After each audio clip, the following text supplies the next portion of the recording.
intermarriage, the whole idea of inter-ethnic romance. Now, why do they do that? First of all, because love is a very democratic ideal. It knows no borders, it knows not riches, it knows not tradition, it knows simply the matters of the heart.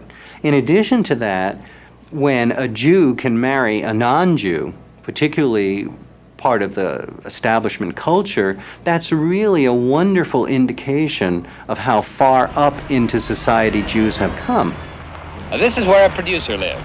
Not just any producer, but one of the most famous of them all, Samuel Goldwyn, high up on one of Beverly's hills. Good morning. Well, here is Mr. and Mrs. Samuel Goldwyn. And do you mind if I call you Francis and I'd Sam? like that very much.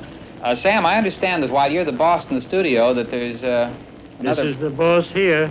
It's her house, isn't it? Every bit of it. Let's talk to Francis then. How long have you lived here? Oh, it's so long. 25, 26 years. Sam, how'd you happen to pick this hilltop site out? Because of the view? She picked it out. And you bought it? She liked it. The idea is to have her like it. That's all that's necessary for me. It's fun to live in Beverly, isn't it? We like Beverly very much. And we're delighted you're both citizens of our town. Tickets for 2, you mean for 1, 2, 3, 4, 5, 6, 7, 8. Where you all going? Hollywood! Hollywood! When Jews came to America, it wasn't only Mayflower wasps who seemed to embody America to them. American blacks were quintessential Americans. I mean, that was one of the things that made America America, the presence of black people. And the indigenous African American culture was of tremendous interest. I mean, the music, the dancing, the popular styles, and so on. The Hollywood Jews may have wanted to marry into white America, but when it came to music, Jewish composers looked to black America. Harold Arlen, the son of a liturgical singer or cantor, became one of the foremost popularizers of the blues. Stormy weather, since my man and I ain't together, keeps raining all the time. Jews served as messengers, in essence, of black culture. They took it, they consumed it, they integrated it into their own cultural repertoire, and then introduced it to white America that was essentially willing to listen to Jews and to partake of what Jews had to offer in a way that they never would from blacks.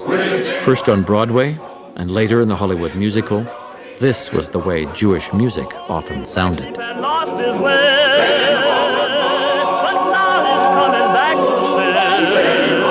I tell you, little black sheep, come back home. We'll sing what's right and full. Shepherd falling through the door, he's saving the ball once more. In writing lyrics, they turned to their Jewish immigrant concerns of people needing to belong somewhere, needing some kind of redemption through America.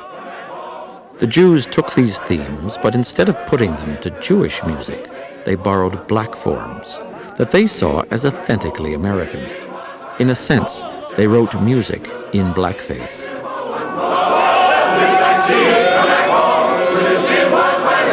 Shepherd told him through the door,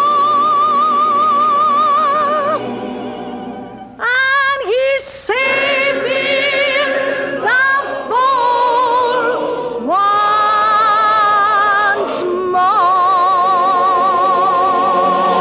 From the beginning, though they indulged in stereotypes, the Hollywood moguls took a different view of African Americans than that of the pre-Jewish filmmakers.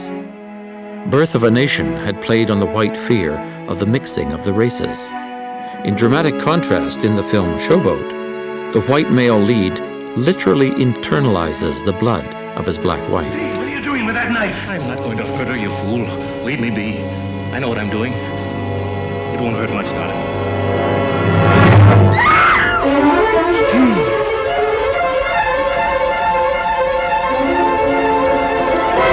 The Hollywood Jews wanted to be accepted as Americans.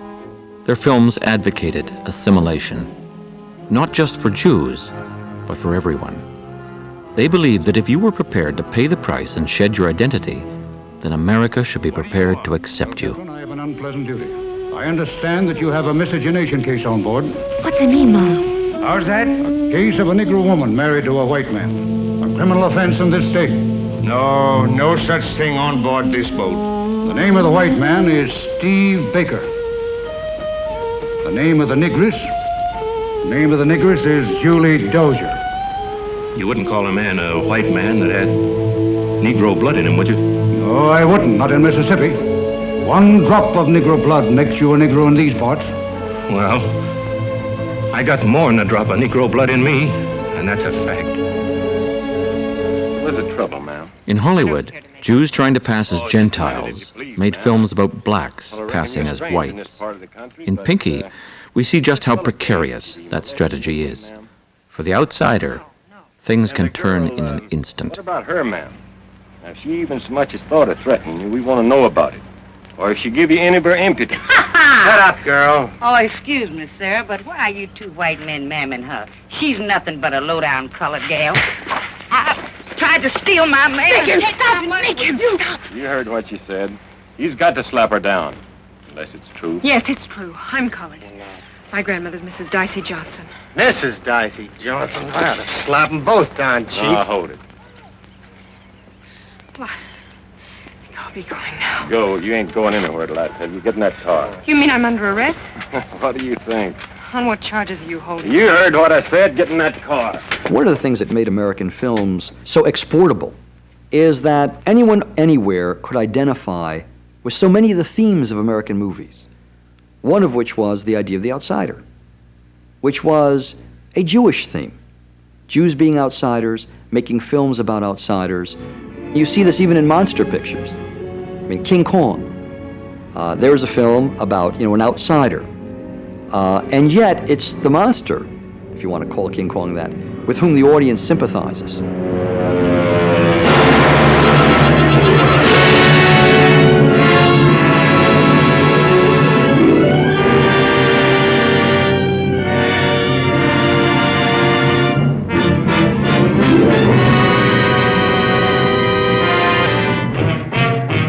In Hollywood, every outsider could be transformed into an insider.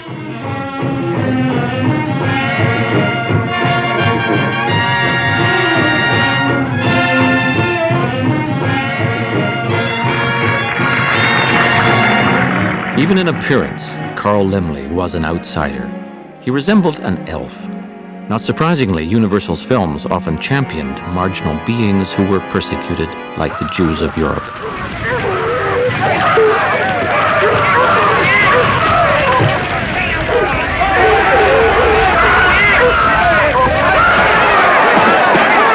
At Warner Brothers, the Jewish sensibility expressed itself by an identification with the little guy. The prize fighters and the losers, the loners and the gangsters. At Harry Cohn's Columbia, the emphasis was not on the outsider, but on the common man. Here, the street-smart Clark Gable lectures the upper classes, represented by Claudette Colbert. You're in a jam, and all you can think of is your money. It never fails, does it? Ever hear of the word humility? No, you wouldn't. I guess it never occurred to you to just say, "Please, mister, I'm in trouble. Will you help me?" No, that'd bring you down off your high horse for a minute. Well, let me